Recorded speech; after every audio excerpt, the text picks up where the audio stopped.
In this video, we're going to be covering 3 primary differences between Asperger syndrome and high-functioning autism so you can understand the difference. Coming right up.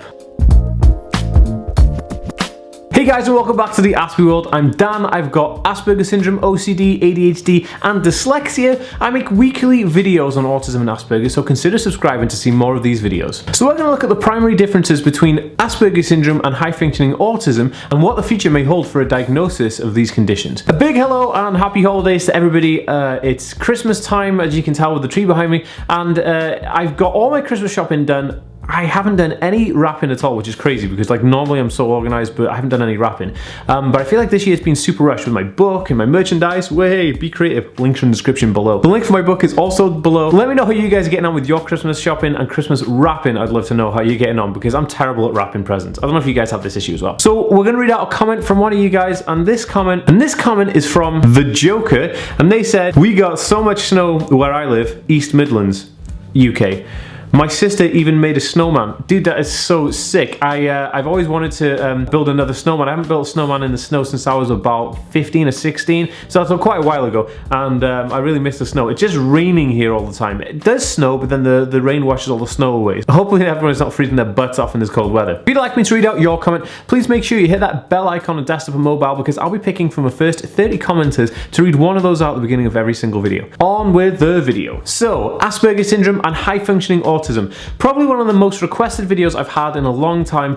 People want to know the difference between Asperger syndrome and high-functioning autism. There is a difference between the two conditions, although they're very, very similar. Now, people get confused because sometimes they'll say that they have high-functioning autism, but they also have Asperger syndrome, or it is Asperger syndrome, or Asperger syndrome is high-functioning autism, and it gets really confusing, and people want to know, hey Dan, is there a difference? Hey Dan, do you know? Luckily, my girlfriend actually works in the field of autism and Asperger syndrome, and she works specifically with kids with high functioning abilities and low functioning abilities, and she was able to help me clarify a little bit of the differences between the two conditions. I've rallied up 3 main differences or primary differences between Asperger's and high functioning autism so that you'll be able to kind of have some insight and ideas of if you're trying to go through a diagnosis process, or you're trying to look for signals or signs from your kid and or person that you know or family member, to see if you'll be able to spot it, so when you go to the doctor to look for a diagnosis, you have some background and what you think it may be. So what I'm going to do is I'm going to talk about Asperger syndrome and how it differs in high-functioning autism through all the 3 points. So bear with me here. Okay, so in Asperger syndrome, the child does not show a delay in language. For somebody with Asperger syndrome, language will develop the same as a neurotypical child most of the time. But on the contrary, for high-functioning autistic people, there will be a massive delay in speech. Actually, there will be quite a big delay in speech, and sometimes parents believe that they don't think the children are ever going to speak, but they do develop the speech eventually. But this is a primary one to look out for. So if you suspect that, a lot of people get confused thinking that, oh well, because my child can talk and they have good verbal skills, that they're not autistic and they're not on the spectrum, which is untrue, because you know, you can have Asperger syndrome, which is an autism spectrum disorder, and still have really good verbal vocabulary, just as a neurotypical kid would.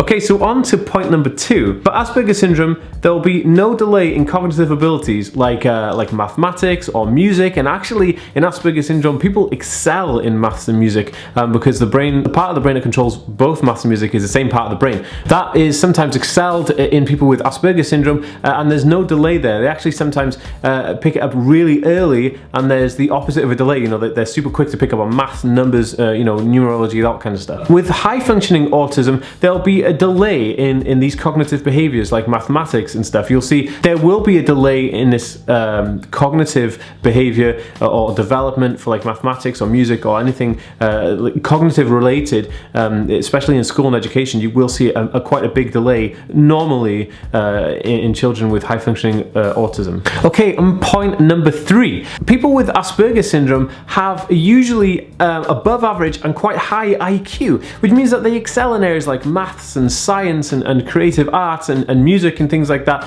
and they almost become obsessed with these specific skill sets that they know really, really well. Again, it's all to do with how the brain works creatively, mathematically, scientifically, analytically. But with high-functioning autistic people, usually they're about average. They have the same IQ as a neurotypical person in the school, whereas somebody with Asperger syndrome would actually excel above them and be more intellectually equipped equipped like for things like science and maths and stuff, which I find quite fascinating. And I'm a scientist, so that's kind of cool, and I love maths as well, which is crazy, and I never thought I would love maths, but I do, but it's crazy. That being said, they are the three differences, but to me, looking at it both, the similarities between Asperger's and high-functioning autism are so greater than the differences. I don't know that we really need to classify them as being different, because sometimes, you know, some people may not follow those specific three criteria. I mean, this is just typically talking about how they classify the two.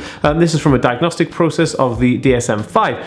But in terms of their similarities, they're super similar. You know, there's always social issues, social impairment. They can't understand, you know, certain verbal stimuli. They can't get flow of conversation. You know, all the things that somebody with Asperger syndrome and high-functioning autism can relate so much together, and you know, it's really difficult to really tell them apart. So I don't think like having those two classifications is going to go on much longer, which is why in the diagnosis using the DSM-5, they actually amalgamated them all into just autism spectrum conditions or disorders now, so ASC and ASD. So rather than having Asperger syndrome or high-functioning autism, they'll just say that the person has an autism spectrum condition and just diagnose them with that. And the severity is on a scale, so you can judge it via the scale, which I think is a better way maybe of doing that. That being said, Asperger's and high-functioning autism are still very relative and important diagnosis nomenclature. If you'd like to learn more about autism and Asperger's, please make sure you hit that subscribe button. To see my last video, it's over here. And here is a video that YouTube think you will like. I'll see you next time, guys. Peace!